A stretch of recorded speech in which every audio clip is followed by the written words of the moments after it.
espTV.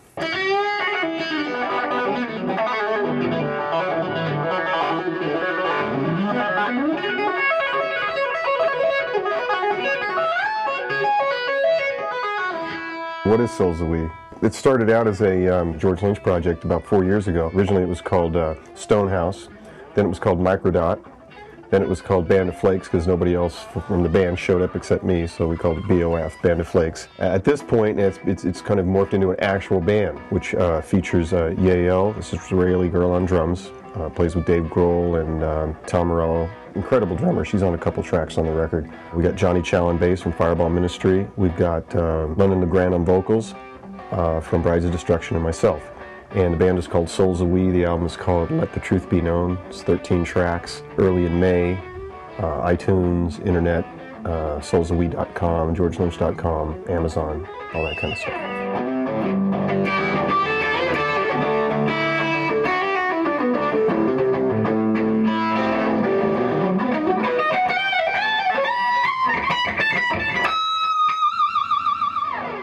The actual recording of the record over the period of years utilized a lot of different players. We've got the drummer from Seven Dust, from Disturbed, we got Fred from Dragon Force on bass, we got Jeff Pilson on bass, a lot of different drummers. We got 5 different drummers, Patrick from Yngwie's band. I did play all the guitars by myself. You know, I think when people see the group, they're going to be like, wow, it's a great band. If they just get a new guitar player, it'd be awesome. You know, I'm very relieved that it's finished and also very proud of it, probably more proud than any record I've ever done.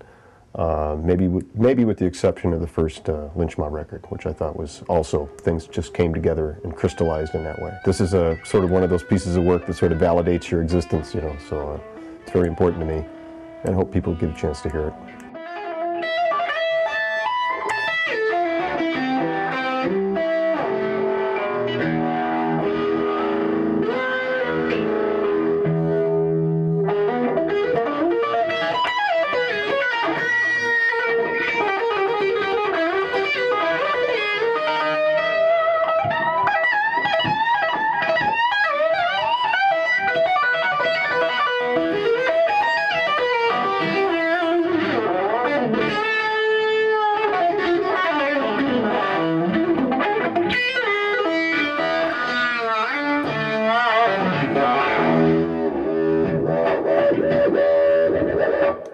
Lynch Mob is reforming with the original singer, Oni Logan, from the Wicked Sensation record. And we've got Tommy Aldrich on drums and Marco Mendoza on bass, which is most recently the rhythm section for Whitesnake. Tommy and I have a little bit of history. When I did the Ozzy thing, he was kind of there, and so we played together for a bit. And Marco's incredible, 6-string Latin fusion, sings like a bird. Amazing musician, and him and Tommy are a team, so we've got a fantastic rhythm section, and we're going out in support of Cinderella and Warrant for a lot of the dates.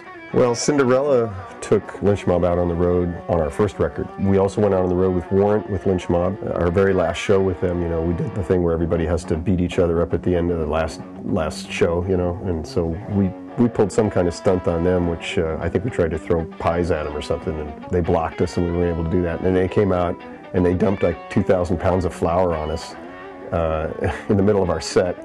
Try playing a guitar with flour on it. It's impossible. I think we're going to have to get back at them this time.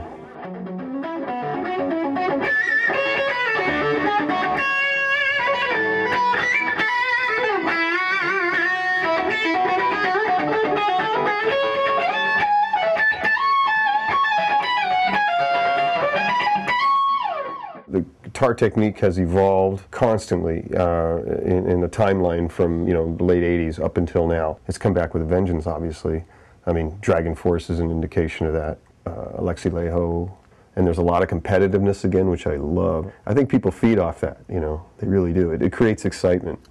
You know, now with the advent of a Guitar Hero and these bands that I mentioned earlier, speed isn't a bad word. There's nothing wrong with that. So it's exciting. It's exciting. And I find myself being sort of an elder statesman in the rock world here of guitar, which is kind of an uncomfortable, weird position for me, because I've always considered myself sort of an underdog, trying to keep up with the Joneses kind of player and the status quo. But guys that are obviously much better and more technical than I am come up to me with a certain amount of respect and for what I've accomplished or what I've done in the past, which is nice, but I would rather be considered just one of them versus one of the old guys that, you know, inspired them at some point.